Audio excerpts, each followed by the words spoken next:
The concept of this pavilion is to explore the relationship between the built and the natural world.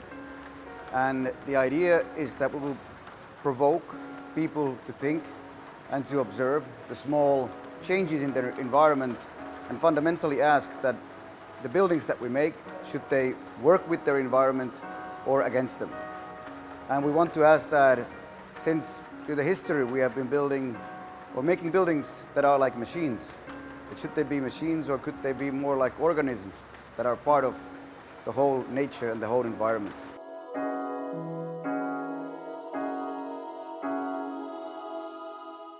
We have 4 different sort of an embryonic bubbles that have inside of them 14 different bubbles that all interact with the small changes in the environment.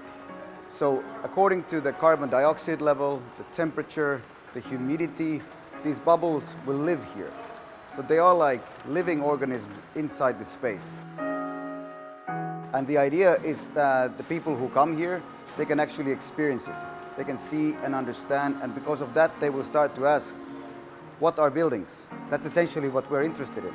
Are they just made out of some dead materials that is piled up on top of each other, or could they be sort of a living species?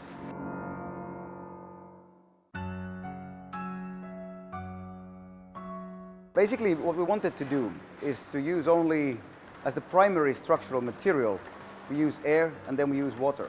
Because that's what we find outside. That's what the buildings are. They are made out of a very thin skin membrane. So we have transparent and translucent bubbles inside them that are all individually controlled by sort of a blowers that are connected with the sensors in the space. We want to explore what architecture fundamentally is. And that's why we call this another generosity. Not just the generosity between the people and the buildings, but also the generosity between the built environment and the whole ecosystem. And that's why when the directors talk about the sort of free gifts of nature, light, sound, air, we use those materials to make these structures. We see that there's an immense challenge in rethinking the whole environment, the built environment, and actually establish a symbiotic relationship between the buildings and the natural environment. We know that we have all these technological innovations that we have already existing, but in the building industry, I don't think we're using much of them. And this is a sort of a provocation to discuss what that could be.